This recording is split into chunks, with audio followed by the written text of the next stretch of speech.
You're listening to the Subrogation Support Network, a podcast from Mathieson, Wickert & Layer, America's subrogation law firm, with dissemination of new developments and changes in subrogation law, as well as emerging trends and best practices.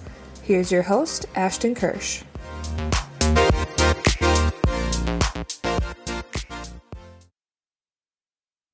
Hello, everybody. This is Ashton Kirsch, your host for today's episode of the Subrogation Support Network podcast. It is my pleasure to bring in Bree Law, one of our wonderful attorneys down in our New Orleans, Louisiana office. Bree, how are you doing today? I'm good. It's the week before the holidays. I'm trying to keep it together, trying to pretend like I'm not running late on all of my holiday shopping, but otherwise I'm doing fine. How's the weather down there? I bet it's better than here in Wisconsin. I was going to say we're actually having a little bit of a cold snap, but probably not like you guys are experiencing. It is 50 right now, but for us, that's pretty much snowing down here in New Orleans because it's wet. And like the air just kind of sticks to you and goes right through your skin. And we're all really thin-blooded down here. I'm definitely not. I don't think I would be cut out for the Wisconsin weather. That's fair. I mean, Bree, just for the audience's sake, you did come up and join us in the Wisconsin office just a few weeks back, and it was great seeing you. Hope you enjoyed the beer, cheese, and bratwurst that we have to offer. Yeah, I had a lot of fun, actually. I had a lot more fun than I thought I would. It was cold. Now, there is no taking away that it was cold. I think that like the first 2 days, it was actually a little bit of a warm snap. But that third day when we walked out and it was like 20 degrees with wind cutting through you, I think I like ran up the steps to get into the office as fast as I possibly could. And people were like watching from the window laughing at me. I was just like, this is something else, you guys. But otherwise, I mean, I really enjoyed it. I loved meeting you guys in person for the first time. I mean, down here in New Orleans, we're kind of in our own little bubble. Now we have a great time, but it was definitely really cool to meet everybody. Absolutely. So let's get into the fun stuff. Today we are going to talk about what may seem like a dry, bland subject, but it isn't. It's actually really fascinating. It's the idea of bailment and bailment claims. Bree recently presented on this topic. She did some extensive research into the state-by-state variations, how bailment works, when we make these claims and how it relates to subrogation. In doing so, I mean, she's also handled a ton of these cases for me and for others in the firm, and just really has gone to develop a really profound and excellent knowledge of these issues. So today, really, that's what we're going to discuss, just as a general background for those of you who maybe don't understand what the term bailment is. The dictionary definition is really that it refers to the transfer of property to another person for safekeeping or for the other person to control or use temporarily. A bailment is really a form of a contractual relationship, and it even applies often if the contract wasn't signed. The person receiving the property is known as the bailee, and that's the person that has possession and control over the property for a specific period of time, during which he or she is responsible to take reasonable care of the property. The original owner of the property is also called, as we refer to it, as the bailor, retains the ownership interest during this time.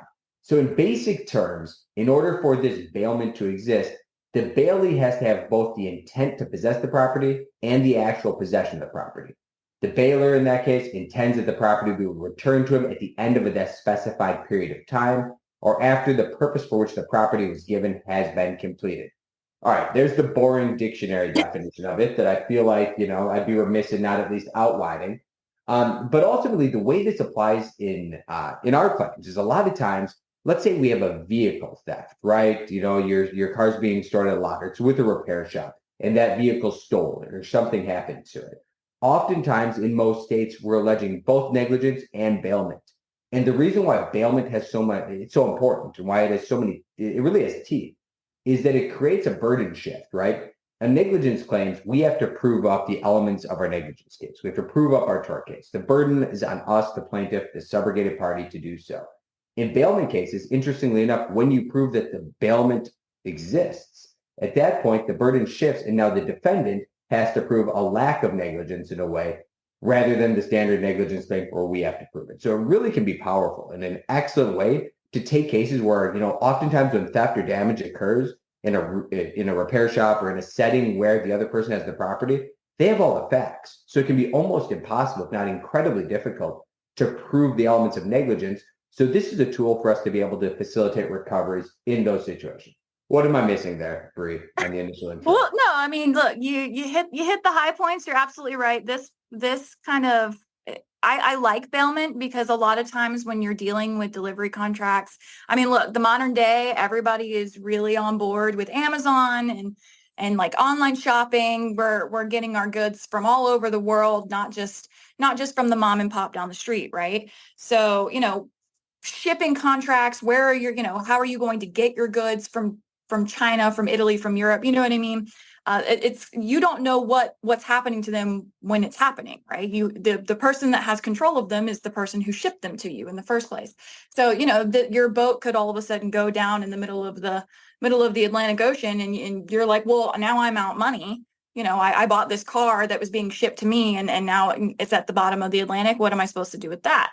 And because you don't know what happened to it, you don't know how the boat sank. You don't know if the boat company just didn't do what they were supposed to do, or they were like, yeah, we see that gigantic hurricane that's in the middle of the Atlantic, but we don't care. We're going to sail right into it.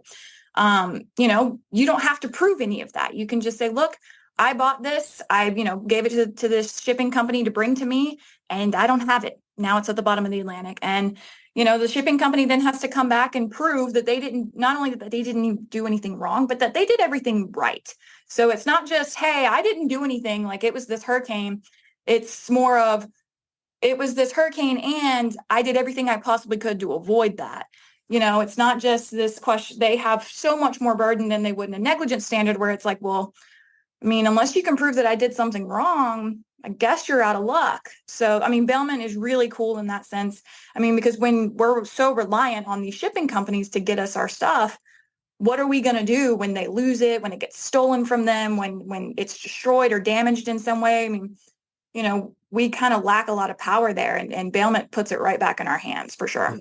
You're giving me nightmares over here, Bree. I have historically handled a ton of cargo work, right? And in the cargo context, oftentimes those ships are governed by, carriage of goods by sea act, so COGS, interstate transportation. We're looking at the Carmack Amendment, and a lot of times it's strict liability. But you're absolutely correct; those two kind of go hand in hand.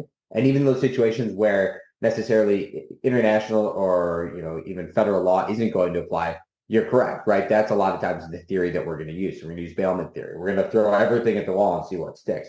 But it's interesting stuff. Absolutely. So, I mean, you kind of give us an idea like why we should care and all that, but give me an idea. How does this often come up for you in those subrogation claims that you're handling for clients?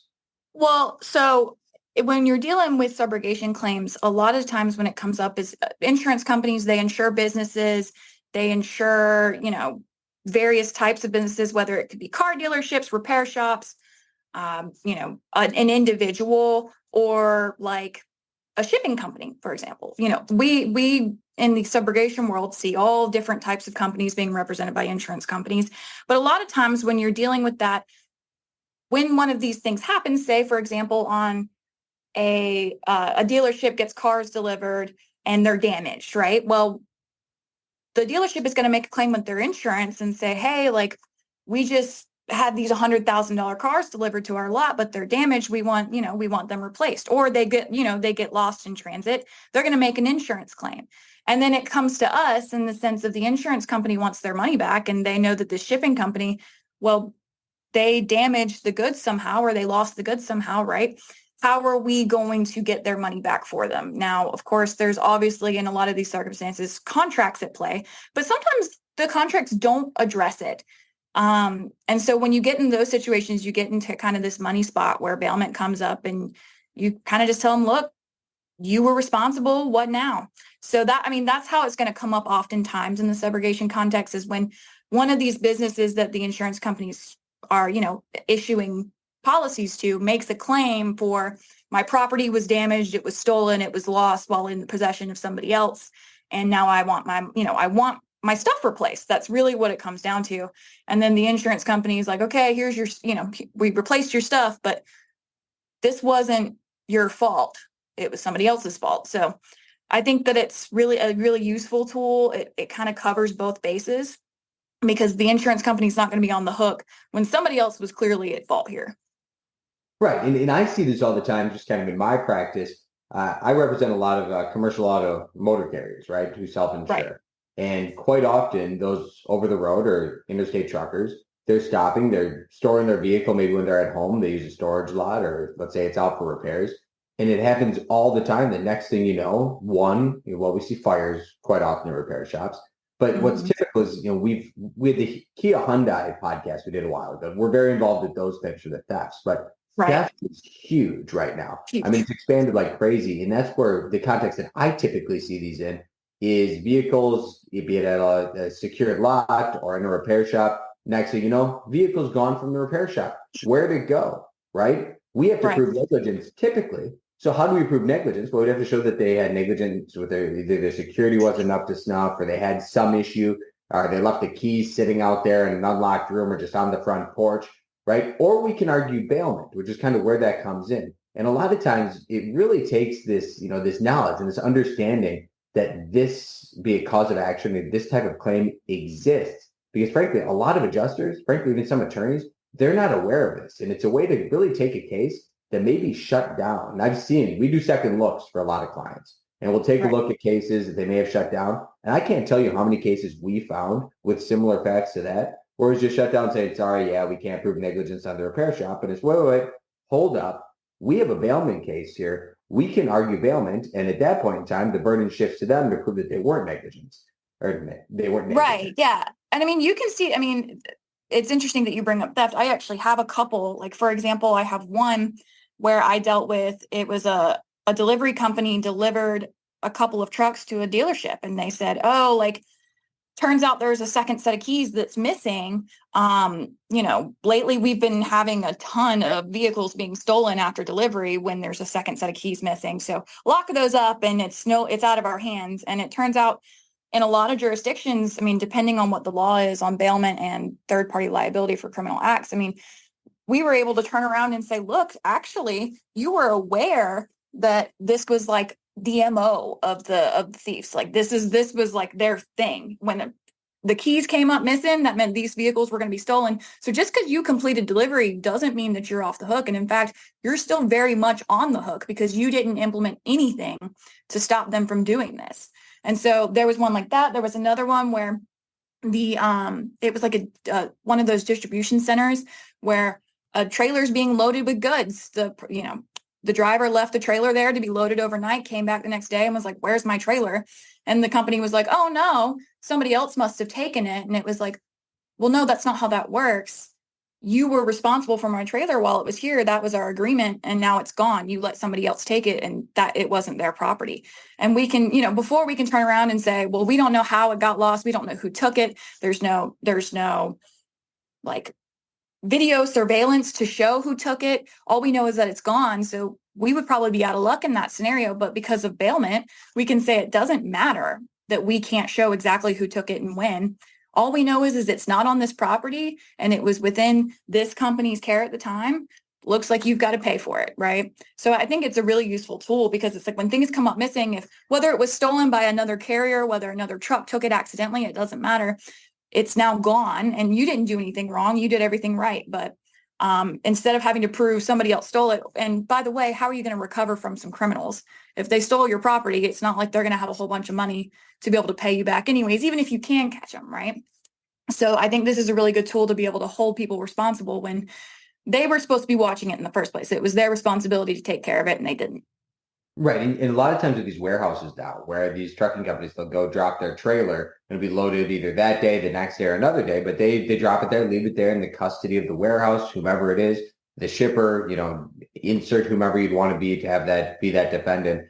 But a lot of times, there's like, well, it's not our responsibility, somebody else took it, whatever. And it's like, no, that's, sure, we have no idea, but you had it under your custody and control. So those cases come in. Another thing that I want to toss an asterisk here is one thing that I see pretty often on this, and I've seen it more, probably about half a dozen times this year in 23 alone, would be that we have a claim.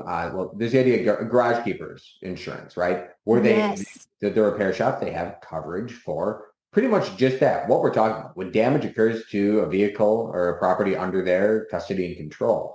And in those situations, we've actually quite often seen like a $50,000 policy limit. Maybe we have a $100,000 claim. So at that point, we're just arguing, hey, burden shifting on the 50,000, you're just responsible for that. But then we're still trying to find a way. That doesn't mean we still can't prove a negligence case to go beyond it.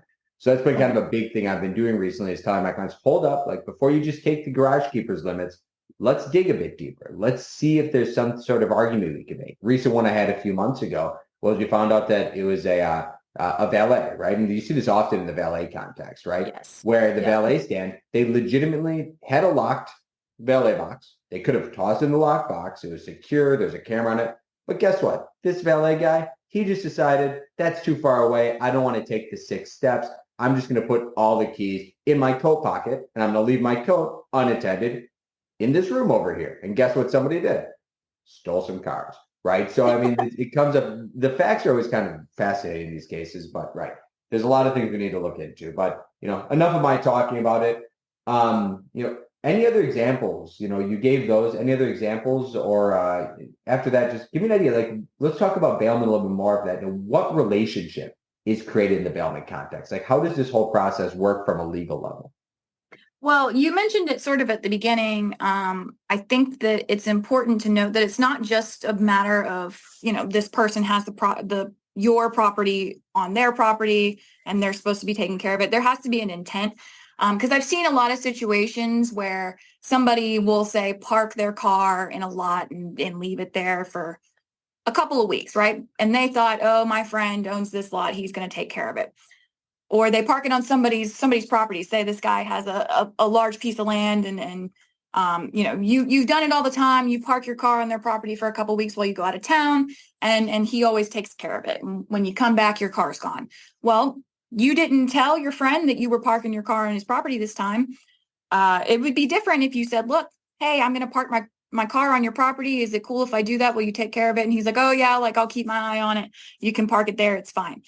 It's a contractual relationship in there. So there has to be intent. So even if there's not a contract in the sense of, there's a bunch of terms listed on a piece of paper, everybody signs it, it's notarized.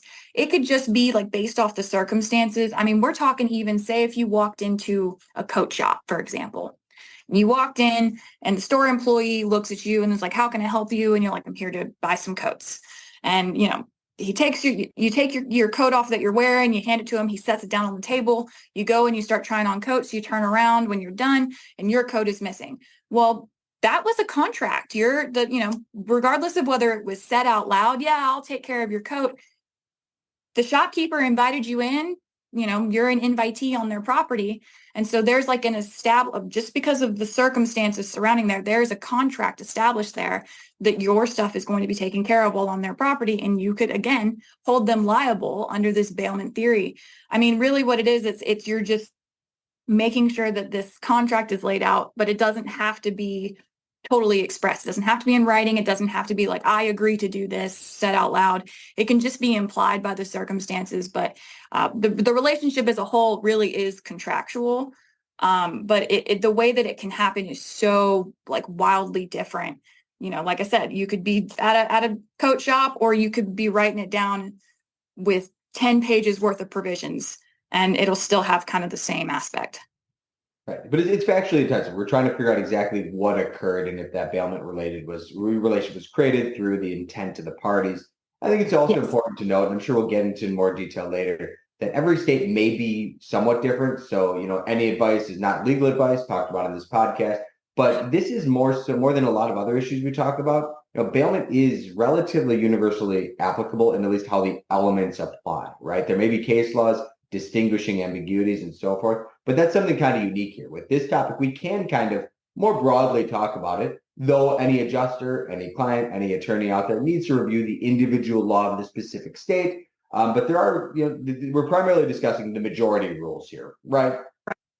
Right. Yeah. I mean, the general principles of bailment are kind of going to be the same across the board. That big, lengthy definition that you put out in the beginning, that's going to be pretty universal across the board. But for example, if you're going state by state, it's the little details that are going to matter. So it's important that you know which state you're in, which state this happened. If there's if there is a contract, which state law governs that contract, simply because you mentioned earlier about the employee who put all of the keys in his pocket. The employer in some states could get out of that somehow because he didn't do what he was supposed to do under his employment terms, right? That wasn't part of his job duties. He was acting outside of his typical job scope. He was just doing whatever he wanted to do. He was messing around at work. If he took that car for a joyride, that's not actually his job duty, right? The employer could get out of liability for that. The valet company could actually slip out of liability. But in other states, it wouldn't matter. It doesn't matter if he wasn't doing what he was supposed to do, if he was not following the procedure, or if he was taking your car on a joyride just on some reckless act of his own, right? So state laws are going to matter in that sense, but universal across most states. The burden of proof can be different state by state, but the majority of states are going to be, these are the rules, and you typically have this standard burden shifting. The company that did wrong is going to have to prove that they did wrong, that they didn't do anything wrong, and that they did everything right. That's pretty universal across the 50 states. All right. So one is a relationship created, right? And then from a relationship being created, how do we really hold someone liable in those scenarios? The ones that you described as the examples. What are the next steps there?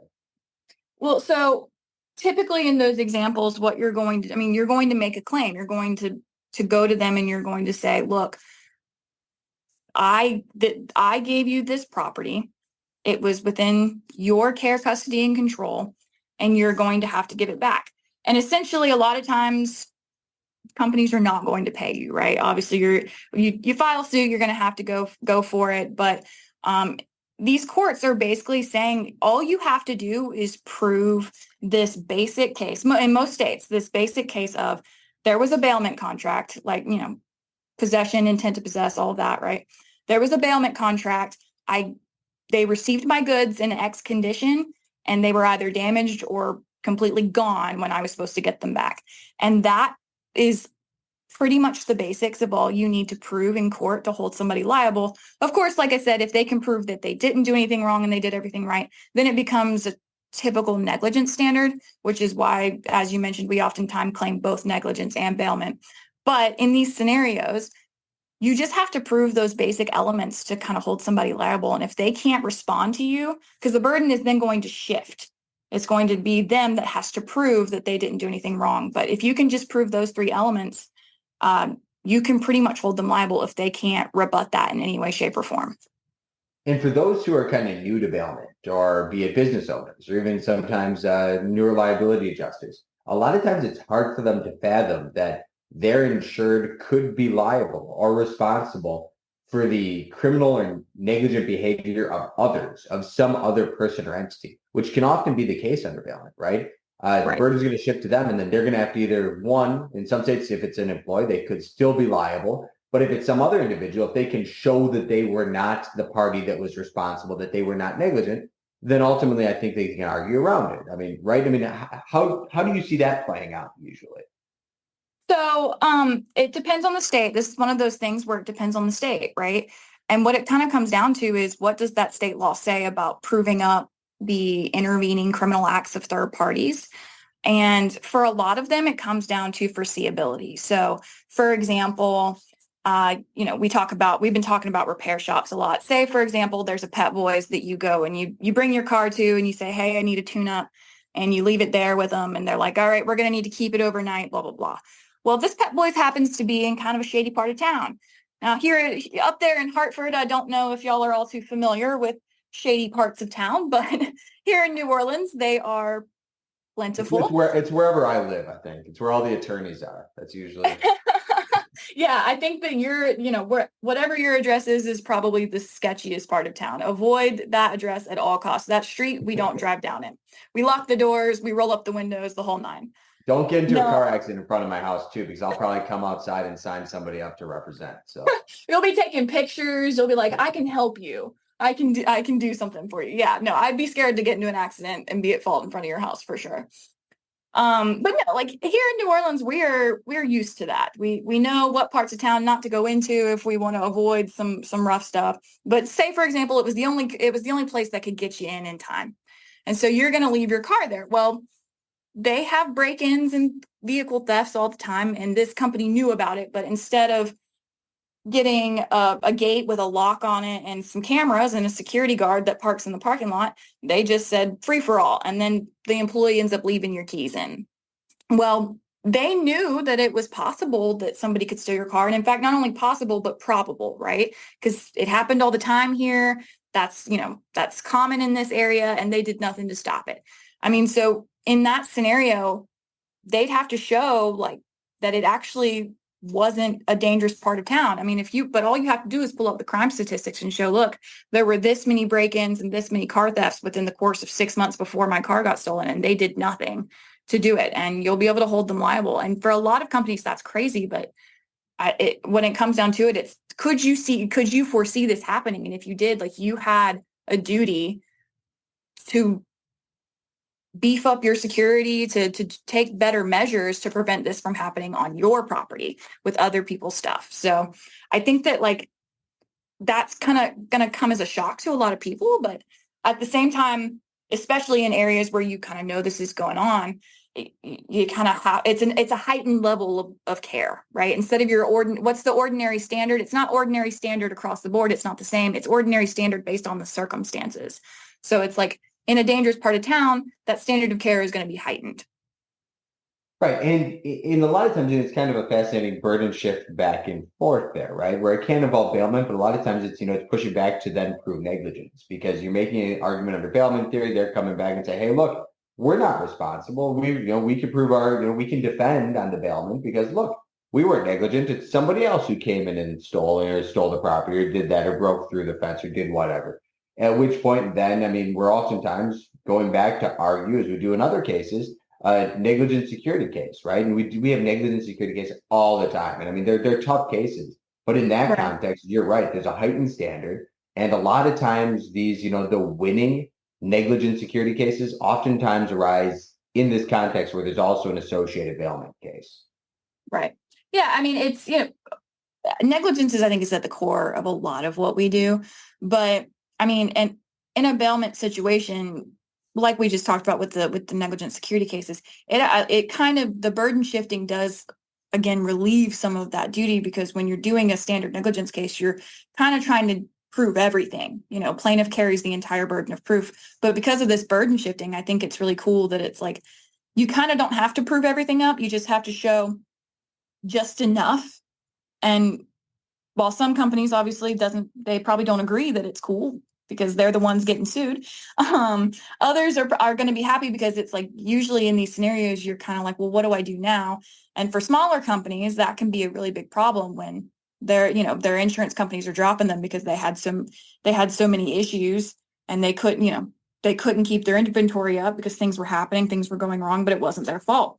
So I think that it's the burden shifting definitely helps in kind of relieving some of that duty that a plaintiff typically has, because typically you have to prove up your entire case. Absolutely. And we briefly touched on this, but I did want to just, for the audience kind of touch on it again. One thing that kind of I get a lot of questions on and you see is, the question of like, can businesses be held responsible for the actions of their employees, even when the employee was clearly performing some level of misconduct or in some way handling things improperly? How is that applying here? I mean, obviously it could be different state by state, but have you seen cases where that comes into play? Yeah. So for example, in Wisconsin, where you guys are, if an employer can show that his employee was doing something that was outside of their typical like scope of duties, they're going to be off the hook. But in several other states, like I think Texas is a state like this. Louisiana, where I am, is also a state like this. The courts don't care if the employee was acting outside of their scope of employment. And the reason for that being is it's like a master servant responsibility. And so it's like, the question isn't whether the employer is responsible and liable for the torturous acts of his employees.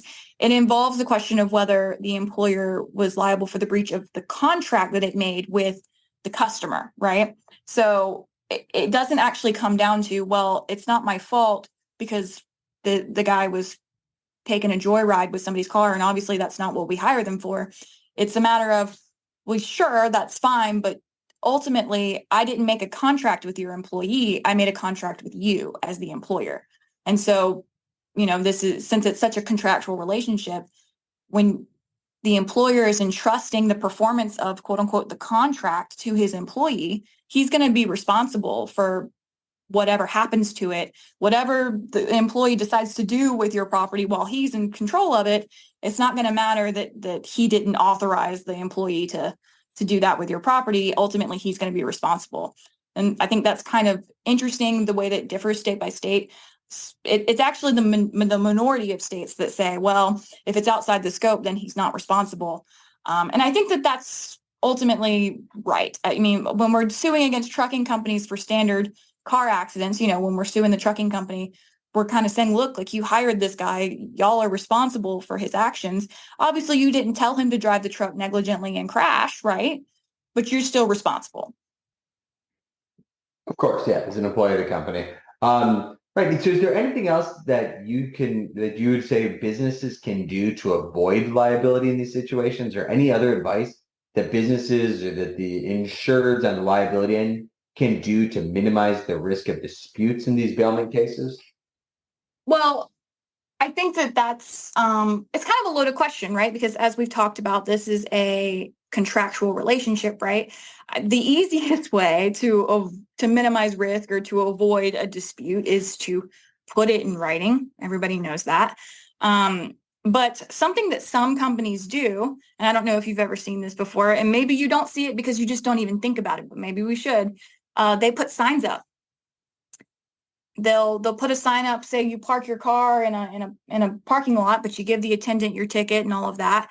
But there's a gigantic sign, on every level, that right by the stairs and right by the elevators, that says, we will not be liable if your car is damaged, if your car is broken into, if your car is stolen, all of this.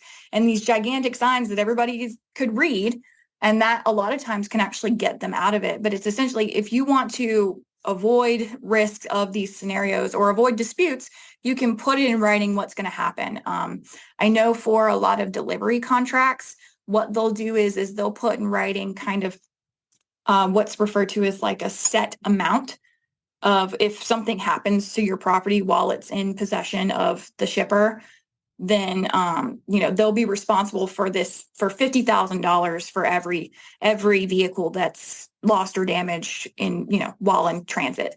That's one way to sort of limit liability. Instead of, you kind of touched on that earlier with the Carmack Amendment and release rate provision. We call that release rate provisions in the Interstate Commerce Act, where it's like 60 cents per pound, or similar to what you're talking about here.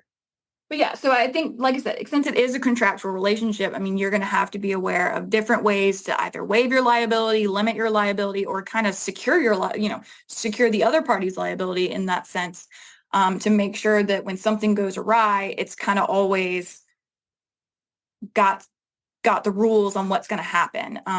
But that obviously you can't think of everything when you're making these contracts, for sure. And obviously when there's a situation where you're not making a contract with a repair shop or with a parking lot attendant, that's normally not what you're going to be doing. But I mean, there's several different ways. A lot of parking lots, they have it on the back of their receipts. They have a waiver.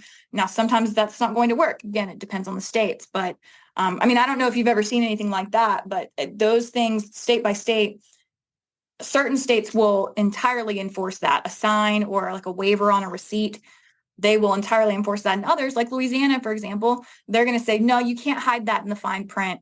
Like, you're going to have to point that out and make sure it's very clear what you're doing here. So that's why we're always getting with the insureds on these cases. And if you're handling these cases as an adjuster, an attorney, we always want to get with our insureds immediately to see what contracts were entered into. Do you have a receipt?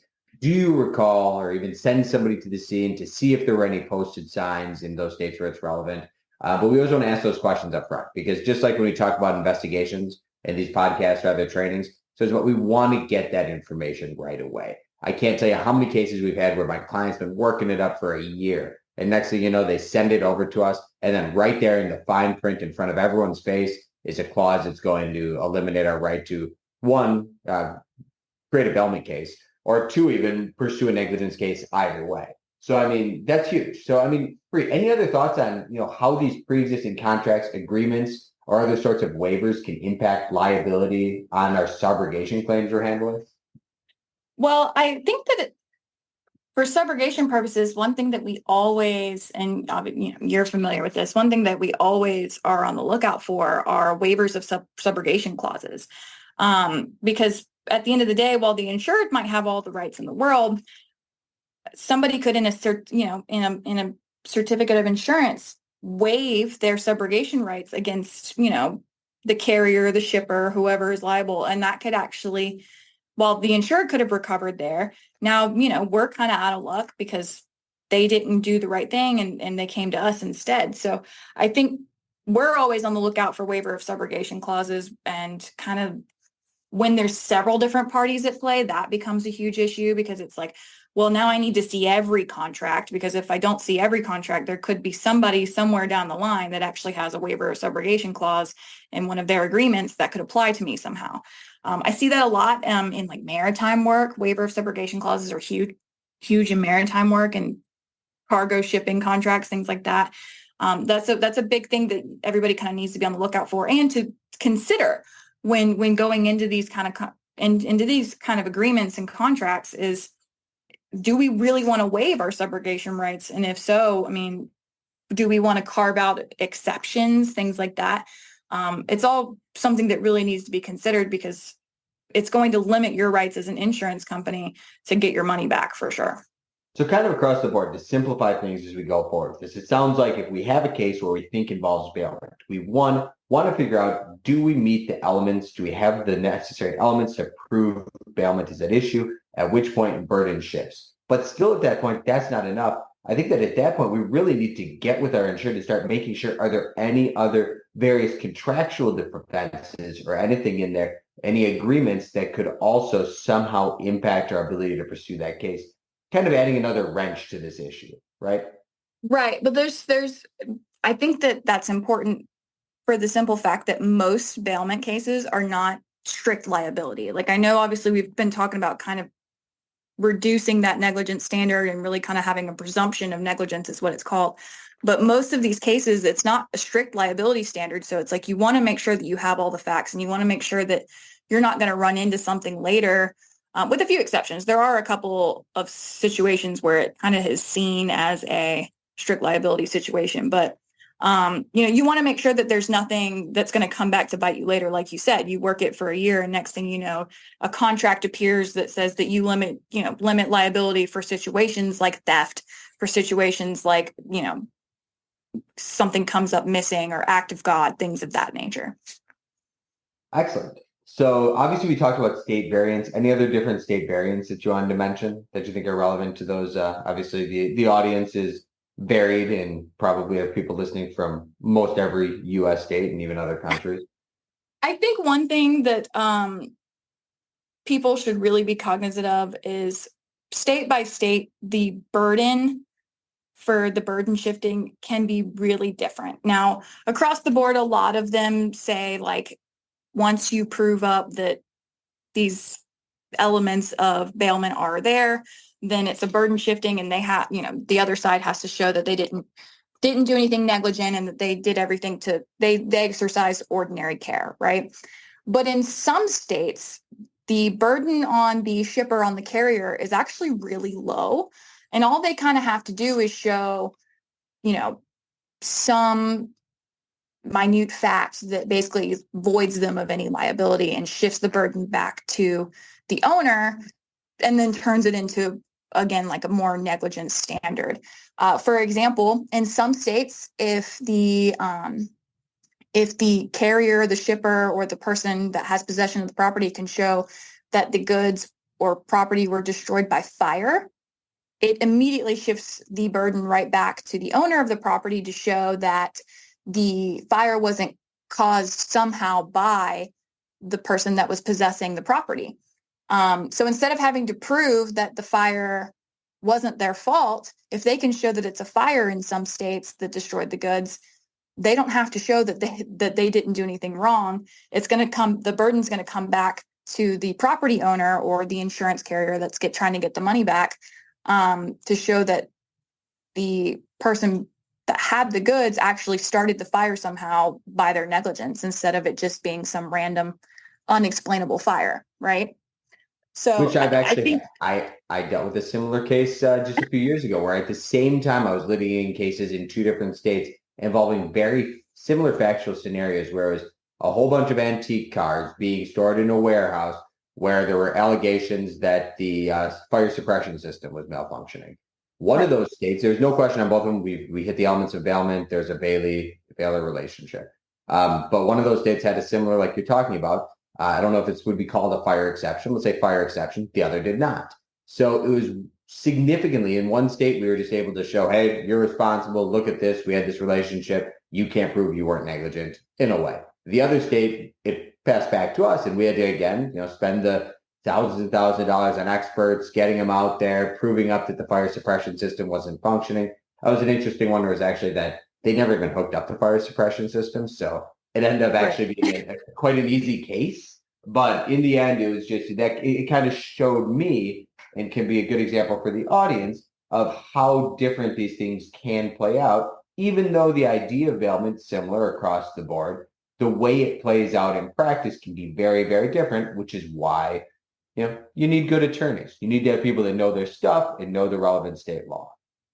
Well, yeah, I mean, state public policy too. That's another one, because some states apparently don't think some acts are as bad as others. Some states are like, no, this is absolutely against our public policy, and we won't stand for that. Other states are like, yeah, well, it wasn't that bad. And so it's definitely, when you're going state by state. Obviously, I'm in Louisiana. I know that we do things by a whole different set of rules. I know that we kind of are like the Wild West out here. But Louisiana, like I said, they're good on one thing. You can't hide things in the fine print. You kind of have to point it out. Whereas in other states, it's not against the rules to hide things in the fine print. It was on the other person to read the fine print if they wanted to avoid what was in it. So the state by state differences are going to be really important, because it's like, does the state not agree with certain contractual provisions if you have a contract? I mean, does that state contract law support what you actually put in writing? Obviously, we know that contract law, usually what you put in writing is going to be okay, but you know what I mean? Like, it's going to come down to, like I said, these minute details. The underlying standard is all the same, but when it comes down to the details that can actually get somebody out of liability, that's where the differences are going to lie for state by state. I know our firm has several on our webinars on our website, I believe, on exculpatory clauses and exculpatory agreements. And I mean, it's kind of fascinating to see. I mean, because that's one thing that frankly confuses the heck out of people. And even me at times, right? I know how to research and find the answer, but the hard part is just that I travel a lot for work, right? And also, with family. And it depends on where you are. Do I need to read the 3-point print on the back of that ticket? Or am I pretty much covered like I would be in Louisiana? And it kind of changes, like, just the practical aspects of things, how things are handled. And it's a huge deviation and distinction between the different United States. Yeah, for sure.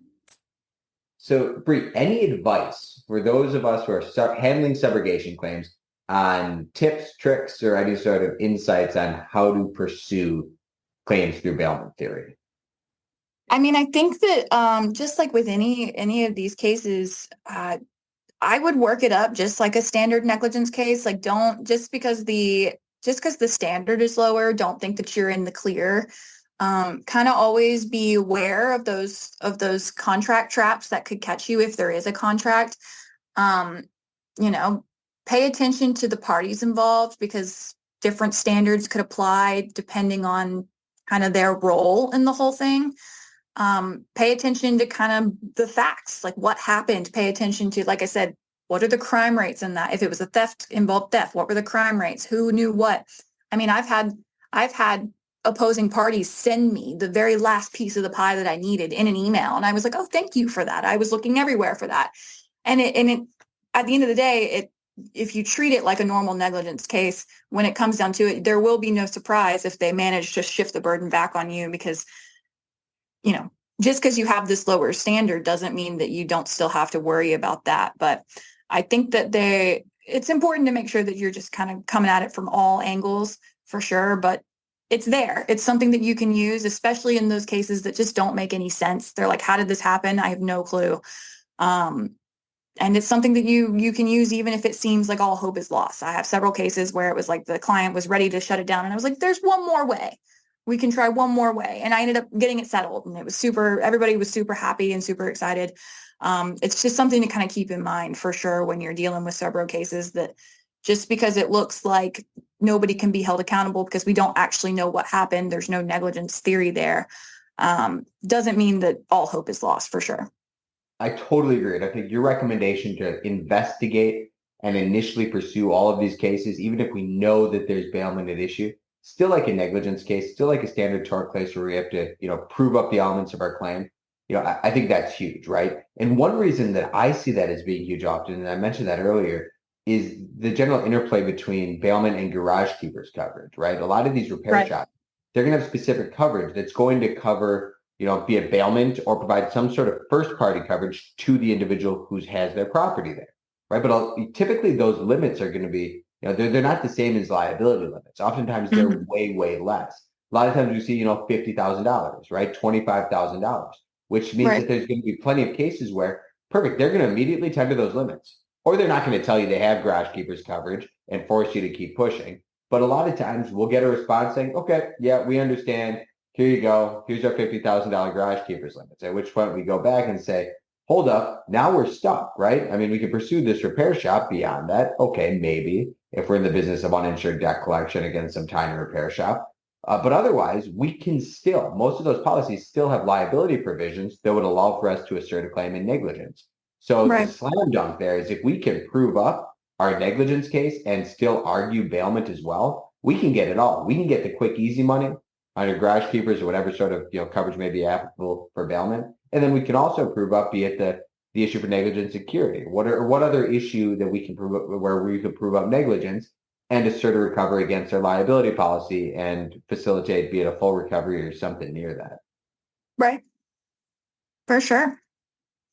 Beautiful. Well, Bree, is there anything else you want to touch on before we kind of wrap this one up?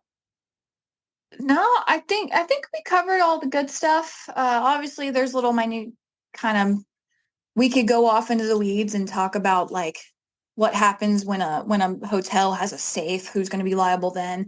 But I think that we kind of hit the big points. And if you've got a case like that, we could probably help you because we know about it at least.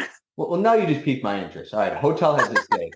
Tell me about this. Let's go into that briefly. What happens? Well, so innkeeper liability, that's a big one that used to be a huge issue, kind of stemming from old-timey Europe when innkeepers used to steal from their patrons, right? Nowadays, it seems like, sort of like dram shop laws, a lot of states actually create statutes that limit the liability of innkeepers, but in situations where there's not that kind of statute in the state, when you go to a hotel and you have your stuff in there, well, you expect that nobody's going to be able to get into your room because, they have to use a key, right? Well, what happens when your stuff gets stolen out of your hotel room? Well, it depends. Like, for example, in these hotels where they offer you up a safe, we've all seen that tiny little safe that's underneath the microwave, right? They offered you up a safe. Well, if your jewelry gets stolen because it wasn't inside the safe, they can't help you, right? So you're not going to be able to hold the hotel liable. You're not going to be able to recover for the value of your jewelry because you didn't put it in the safe that they offered. Obviously, they don't make that safe very sturdy. So put your stuff in there anyways. And that you could I think there's like a master code to all of those safes that somebody could input anyways if they knew it and steal your stuff. But again, because if you put it in the safe, now you get to make a claim. But that's all these little minute details on that one. That one was interesting because it was like, I've seen the safes, and even like a Holiday Inn, I've seen those little safes that are made of like plastic is what they look like. But they gave you the option of the safe, so that's how they're limiting their liability. I had a case like that, early in my practice where we were not representing the injured party. We had a related subrogation claim. It was, I think, a $75,000 engagement band that was locked in there. And next thing you know, they have the video camera. It goes through litigation. They find everything. They see the housekeeper is the only one going in. And this housekeeper walks in. Next thing you know, they're out. They were able to show nobody else was in there except the insured and the housekeeper. Well, Right. in doing so, we were able to find out, or well, plaintiff's counsel was able, through depositions, be able to establish that the housekeeper did have access to a master code or a key, physical key, to access those lockboxes, right? Mm-hmm. And they were able to recover. Interestingly enough, I get notice a few years later that guess what? The insured found the ring. So it wasn't stolen in the first place. But either way, that gave me a good interview. And they returned it, and it was all done totally right, per my understanding of it.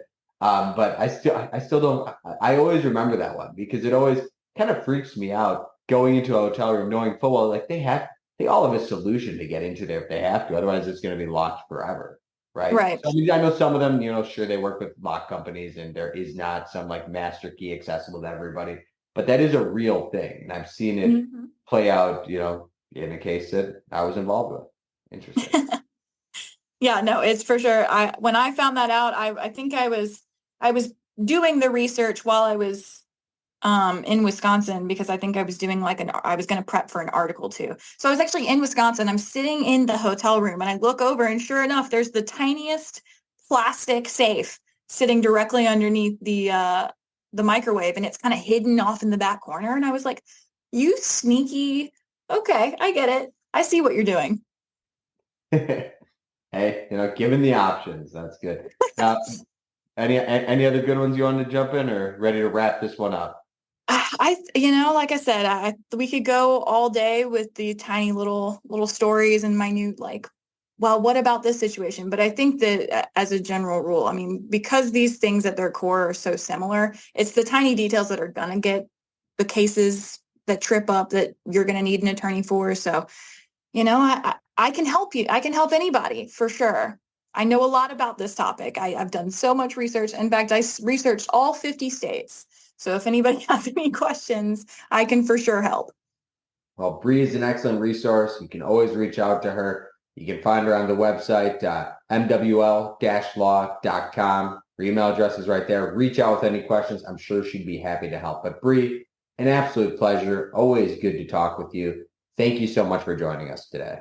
Yeah, thanks for having me on. It was a lot of fun. All right. Well, this is Ashton Kirsch signing off with the Subrogation Support Network podcast. Until next time. Thanks, everybody.